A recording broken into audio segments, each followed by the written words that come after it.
right, in this video here for the GET ECU for the 125 SX, we're going to set the endpoints of the TPS.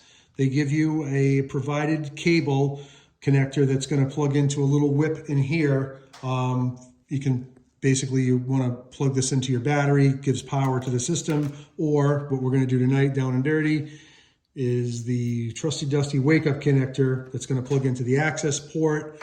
And we're going to basically set the endpoints of the TPS. So the TPS mapping tables will be appropriately calculated to when the throttle's closed and the throttle's open. It's not going to really care what, the initial value is not really quite as critical in this setup. It just needs to know what's closed and what's open. So we're going to do that with a series of throttle twists and touching some buttons and stuff. But what we need to do first is to verify that the red idle screw is, it's kind of hard to see in there, it's on the back of the throttle body, is backed all the way out until the numbers have stopped moving on the TPS. And right now this thing is set to 0.4026. It's as close as I can get it right now. But the closer you can get it to 0.4000, the better. That's basically the baseline for this bike.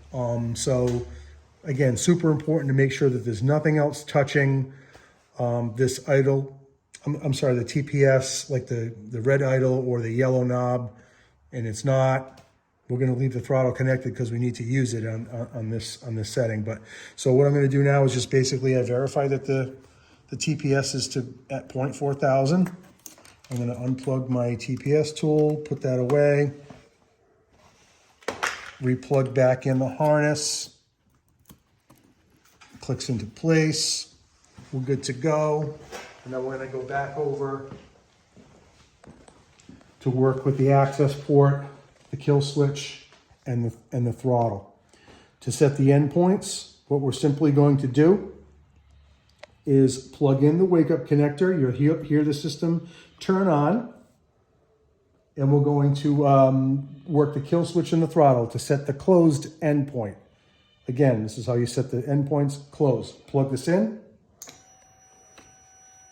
Fuel pump kicked on. I'm going to grab my throttle, force it forward to make sure it's closed. Hold the kill switch for 5 seconds. 1, 2, 3. The fuel pump kicked back on. I'm going to let go of the kill switch and let go of the throttle and unplug the dongle. After a minute or so, this relay does stay on a little bit longer after you've unplugged the wake up connector.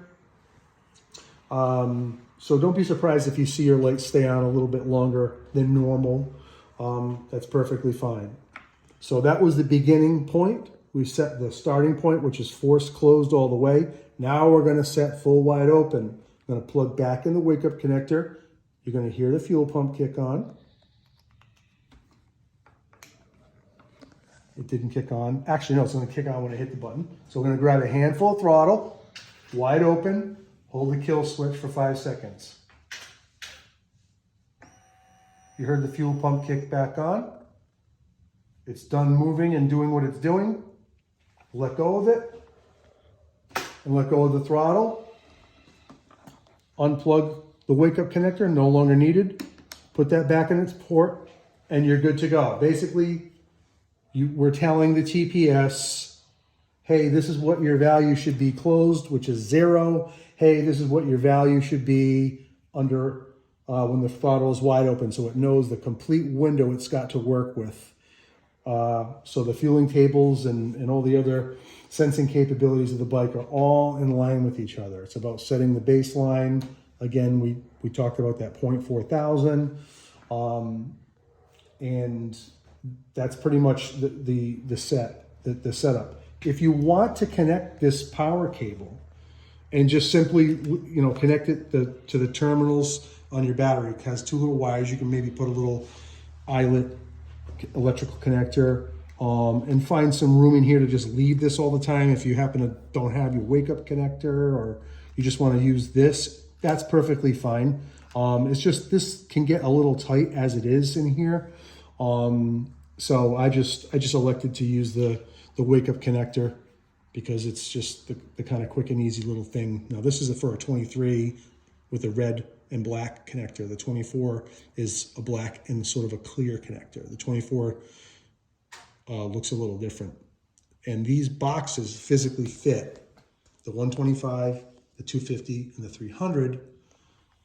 But of course the mapping is different on those. But the process on resetting the power valve is the same, and the process of setting your endpoints on the TPS is also the same. And that took about 2 minutes or so, but you saw the light click off. I mentioned before it was still on. That took about 2 minutes and it finally clicked off. So that is basically the TPS endpoint setup video. I appreciate you guys subscribing and liking my channel so I can continue to do this. I'm just out here in my shop with my my lovely assistant daughter. She's helping me out. She's doing a great job. So no, I appreciate it, man. Appreciate you all. God bless.